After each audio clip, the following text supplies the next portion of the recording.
Hello all, welcome to Pazma talks. ఈరోజు మనం మాట్లాడుకునే టాపిక్ ఏంటంటే the most sensational and successful director Anil Ravipudi గారి సక్సెస్ఫుల్ జర్నీ ఇప్పుడు మీ ముందుకు. ఇండస్ట్రీలో మరియు జనాల్లో ఈయనకున్న క్రేజ్ వేరు. ఈయన్ని అందరూ సక్సెస్ఫుల్ డైరెక్టర్ అంటుంటారు. కొందరు మాత్రమే ఈయన ఒక క్రింజ్ డైరెక్టర్ అని, రొటీన్ సినిమాలు తీస్తాడని, ఈయన సినిమాల్లో క్రింజ్ సీన్స్ ఉంటాయని అంటుంటారు. అలా ఆయన్ని ఎంతమంది హేళన చేసినా, ఎంతమంది ఎన్ని జోక్స్ వేసుకున్నా ఆయన మాత్రం స్టిల్ సక్సెస్ఫుల్ డైరెక్టర్గానే కొనసాగుతున్నారు. కంటిన్యూస్గా సినిమాలు హిట్ చేస్తూ బ్లాక్ బస్టర్స్ చేస్తున్నారు. ఇండస్ట్రీలో రాజమౌళి గారి తర్వాత 100% సక్సెస్ రేట్ ఉన్న డైరెక్టర్ ఎవరైనా ఉన్నారంటే అది అనిల్ రావిపూడి గారు మాత్రమే.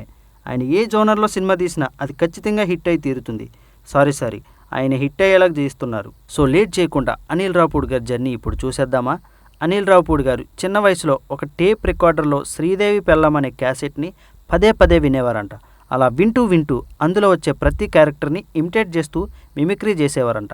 అలా అది అలవాటు చేసుకుంటూ ఆయన చదివే స్కూల్లోనూ, ఇంటి దగ్గర, చుట్టాల దగ్గర ఎక్కడ పడితే అక్కడ తన టాలెంట్ని ప్రదర్శించి అందరినీ ఎంటర్టైన్ చేసేవారట.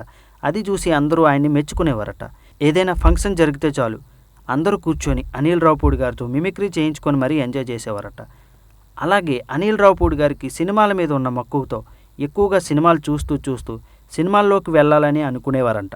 అది యాక్టర్గానో డైరెక్టర్గానో తెలియదు కానీ ఎలానో ఇండస్ట్రీలో ఉండాలి అని అనుకునేవారట. అలా ఒకసారి అనిల్ రావిపూడి గారి కాలేజీలో ప్రిన్సిపల్ గారు ఒక స్టేజ్ షో ఏర్పాటు చేస్తే అందులో అనిల్ రావిపూడి గారు చలో టు తిరుపతి అనే స్కిట్ రాసి పర్ఫామ్ చేయగా ఆడియన్స్ అందరూ విపరీతంగా ఎంజాయ్ చేశారంట.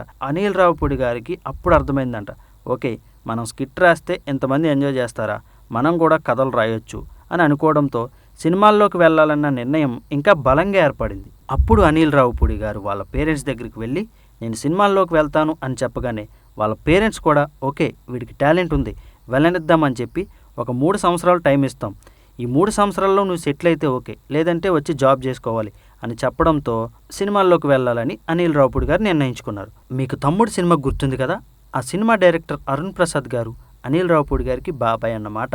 సో వాళ్ళ బాబాయ్ దగ్గరికి వెళ్ళి బాబాయ్ నాకు సినిమాలంటే ఇంట్రెస్ట్, నేను కథలు రాస్తాను అని చెప్పగానే ఆయన 2005లో గౌతమ్ ఎస్ఎస్సి సినిమాకి అనిల్ రావిపూడి గారిని అసిస్టెంట్ డైరెక్టర్గా పెట్టుకొని రైటర్స్ దగ్గర కూర్చోబెట్టి ఆయనకి రైటింగ్ నేర్పించారంట.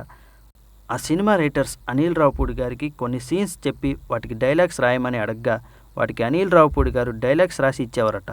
అప్పుడు వాళ్ళు అనిల్ రావిపూడి గారిలో టాలెంట్ గమనించి వాళ్ళ బాబాయ్ దగ్గరికి వెళ్ళి మీ వాడు డైలాగ్స్ బాగా రాయగలడు అని చెప్పడంతో ఆయన తర్వాత చేయబోయే 11 అనే సినిమాకి కంప్లీట్ డైలాగ్ వెర్షన్ రాయమని అనిల్ రావిపూడికి అడిగారట.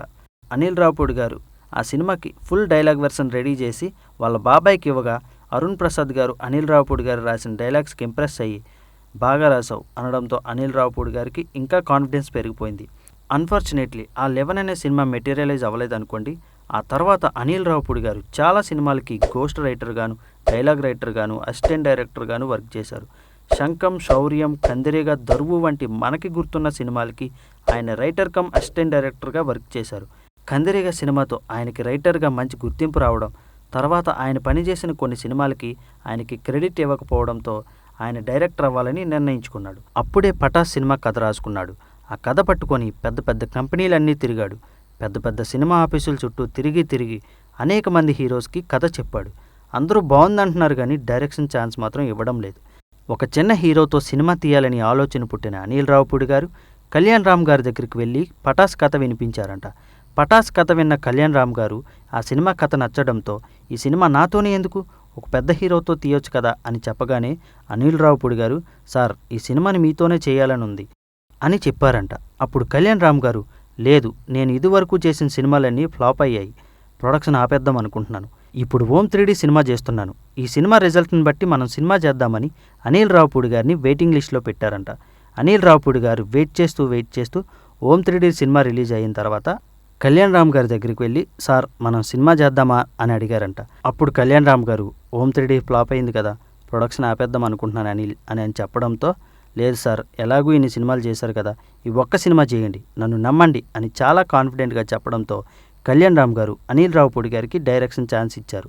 అప్పుడు మొట్టమొదటిగా కళ్యాణ్ రామ్ గారి బ్యానర్లో పటాస్ సినిమాని చేయగా ఆ సినిమా కళ్యాణ్ రామ్ గారికి కంబ్యాక్ ఫిల్మ్గా మారింది.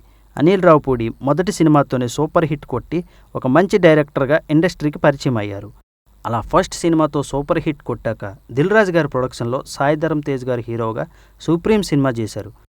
సుప్రీం సినిమా కూడా సూపర్ హిట్ అవడంతో అనిల్ రావిపూడి గారు సక్సెస్ఫుల్ డైరెక్టర్గా ఇండస్ట్రీకి బాగా దగ్గరయ్యారు. ఆయన రెండో సినిమా తర్వాత రాజా ది గ్రేట్ అనే ఒక కథ రాసుకొని హీరో రామ్ గారితో ఉన్న పరిచయంతో హీరో రామ్ గారి దగ్గరికి వెళ్ళి కథ చెప్పగా రామ్ గారు, అనిల్, ఇప్పుడు నేను అన్ని కమర్షియల్ సినిమాలు చేస్తున్నాను, ఇది ఒక డిఫరెంట్ సబ్జెక్ట్ కదా, మనం ఒక మంచి మాస్ సినిమా చేద్దామని చెప్పడంతో అనిల్ రావిపూడి గారు ఈ కథని రవితేజ గారి దగ్గరికి పట్టుకెళ్లారు. రవితేజ గారు ఈ కథ విని వెంటనే ఓకే చెప్పారంట. అప్పుడు మళ్ళీ దిల్ రాజు గారి ప్రొడక్షన్లోనే రాజా ది గ్రేట్ సినిమా తీసి 2017లో దసరాకి రిలీజ్ చేయగా ఈ రాజా ది గ్రేట్ సినిమా రవితేజ గారి కెరీర్లో ఫస్ట్ హైయెస్ట్ గ్రాసర్గా నిలిచి అప్పటిదాకా ఫ్లాప్స్తో ఉన్న రవితేజ గారికి కమ్బ్యాక్ ఫిల్మ్ అయింది. రాజా ది గ్రేట్ సినిమా తర్వాత అనిల్ రావిపూడి దగ్గర ఒక మంచి మల్టీస్టారర్ కథ ఉండడంతో దిల్ రాజు గారికి ఆ కథ చెప్పాడంట. అప్పుడు దిల్ రాజు గారి ప్రొడక్షన్లోనే వెంకటేష్ గారిని మరియు వరుణ్ తేజ్ గారిని పెట్టి F2 సినిమా తీయగా అది 2019 సంక్రాంతికి రిలీజ్ అయ్యి అప్పటి వరకు ఫ్లాప్స్తో ఉన్న వెంకటేష్ గారికి, వరుణ్ తేజ్ గారికి బ్లాక్ బస్టర్ హిట్ ఇచ్చి 150 కోట్ల గ్రాస్ని కలెక్ట్ చేసింది. సంక్రాంతి విన్నర్గా నిలిచింది. అలా F2 సినిమాతో అనిల్ రావిపూడి గారు స్టార్ డైరెక్టర్ రేస్లో నిలిచారు. F2 తర్వాత మహేష్ బాబు గారు అనిల్ రావిపూడి గారిని పిలిపించి మనం సినిమా చేద్దాం అని చెప్పగా అనిల్ రావిపూడి గారు సర్లేర్ నీ కవర్ కథ మహేష్ బాబు గారికి వినిపించారు. మహేష్ బాబు గారికి ఆ కథ బాగా నచ్చడంతో మనం సినిమా చేద్దాం అనిల్ అని సర్లేర్ నీ కవర్ సినిమాని పట్టాలెక్కించారు. ఈ సర్లేర్ నీ కవర్ సినిమా 2020 సంక్రాంతికి రిలీజ్ అయి 200 కోట్లకు దగ్గర గ్రాస్ కలెక్ట్ చేసి బ్లాక్ బస్టర్ అయింది. అలాగే ఈ సినిమాలో ఇంకో ప్రత్యేకత ఉంది. అదేమిటంటే ఈ సినిమాతో అలనాటి తార విజయశాంతి గారిని పిలిపించి ఒక బలమైన క్యారెక్టర్ చేయించి సక్సెస్ఫుల్ అయ్యారు మన అనిల్ రావిపూడి గారు. ఆ సినిమా తర్వాత మళ్ళీ వెంకటేష్ గారిని, వరుణ్ తేజ్ గారిని పెట్టి F2కి సీక్వెల్ అయిన F3 సినిమా చేయగా ఆ సినిమా కూడా 130 కోట్లు గ్రాస్ కలెక్ట్ చేసింది. ఈ సినిమాలో సీన్స్ అన్ని క్రింజ్ కామెడీగా ఉన్నాయని అన్నప్పటికీ, ఆడియన్స్లో నెగిటివ్ టాక్ వచ్చినప్పటికీ ఈ రెండూ ఈ సినిమాని ఆపలేకపోయాయి. F2 సినిమాని హిట్ చేసిన ఆడియన్సే F3 సినిమాని కూడా హిట్ చేశారు. 130 కోట్ల గ్రాస్తో పాటు 60 కోట్ల షేర్ కూడా ఇచ్చారు. అలా F3 సినిమా కూడా ఆయన కెరియర్లో హిట్గా నిలిచింది. F3 సినిమా తర్వాత కంటిన్యూస్గా కామెడీ సినిమాలు తీస్తున్నాను అని అనుకున్నారో ఏమో బాలకృష్ణ గారితో సినిమా అనౌన్స్ చేశారు. ఈ సినిమా రిలీజ్ ముందు వరకు అందరికీ ఒక డౌట్, ఈయన మళ్ళీ అదే రొటీన్ కామెడీ సినిమాలు తీస్తాడేమో అని. కానీ అందరి అంచనాలకు మించి భగవంత్ కేసరి సినిమాని ఒక మంచి మెసేజ్ ఓరియంటెడ్ కంటెంట్తో బాలకృష్ణ గారి ఇమేజ్కి తగ్గ మాస్ సీన్స్ పెట్టి 2023 దసరాకి రిలీజ్ చేయగా అది బ్లాక్ బస్టర్ అయింది. అనిల్ రావిపూడి గారు కూడా ఇలా తీస్తారా అని అందరినీ షాక్ అయ్యేలా చేసింది ఈ భగవంత్ కేసరి సినిమా. ఇంకా భగవంత్ కేసరి తర్వాత 1 ఇయర్ బ్రేక్ తీసుకొని మళ్ళీ వెంకటేష్ గారితో సంక్రాంతికి వస్తున్నాం అనే సినిమా అనౌన్స్ చేసి అతి తక్కువ టైంలో సినిమాని కంప్లీట్ చేసి 2025 అంటే ఈ సంక్రాంతికి ఆయన సంక్రాంతికి వస్తున్నాం సినిమా రిలీజ్ చేసి వరుసగా 8వ సినిమా కూడా బ్లాక్ బస్టర్ చేసుకొని వెంకీ గారి కెరియర్లో హైయెస్ట్ డే 1 క్రాసర్గా నిలబెట్టాడు మన అనిల్ రావిపూడి. ఇప్పుడు ట్విట్టర్లో ఒక డైలాగ్ బాగా ట్రెండ్ అవుతుంది. ఒక్క టిక్కెట్ ముక్కు కూడా దొరకట్లేదు కదరా అనే డైలాగ్ బాగా ఫేమస్ అయిపోతుంది. అంతలా ఈ సినిమాని జనాల్లోకి తీసుకెళ్లాడు మన అనిల్ రావిపూడి. ఈ సినిమా ఎక్కడ ఆగుతుందో, ఎన్ని కోట్లు కలెక్ట్ చేస్తుందో తెలియదు కానీ జనాల్లోకి అయితే చాలా బలంగా వెళ్ళిపోయింది. ఇదేమీ పెద్ద స్టోరీ బేస్డ్ కంటెంట్ సినిమా కాకపోవచ్చు, కానీ పక్కా ఫ్యామిలీ ఎంటర్టైన్మెంట్ సినిమా తీసి ఆడియన్స్ అందరినీ థియేటర్లో కూర్చోబెట్టాడు.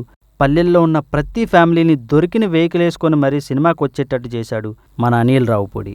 ఈ సంక్రాంతికి వస్తున్నాం సినిమాకి తెగే ప్రతి టికెట్ పేరు మీద 50% క్రెడిట్ వెంకటేష్ గారిదైతే మరో 50% క్రెడిట్ అనిల్ రావిపూడి గారిదే. ఆయనకి F2 సినిమా తర్వాత ఫ్యామిలీస్లో క్రేజ్ బాగా పెరిగిపోయింది. అనిల్ రావిపూడి గారు సినిమా తీస్తున్నారంటే ముందు ఫ్యామిలీసే థియేటర్కి కదిలేలా చేసుకున్నాడు. అలాంటి మార్కెట్ క్రియేట్ చేసుకున్నాడు మన అనిల్ రావిపూడి. చేసిన 8 సినిమాలు సూపర్ హిట్లుగా నిలిచి అందులో కొన్ని సినిమాలు బ్లాక్ బస్టర్గా నిలిచాయి.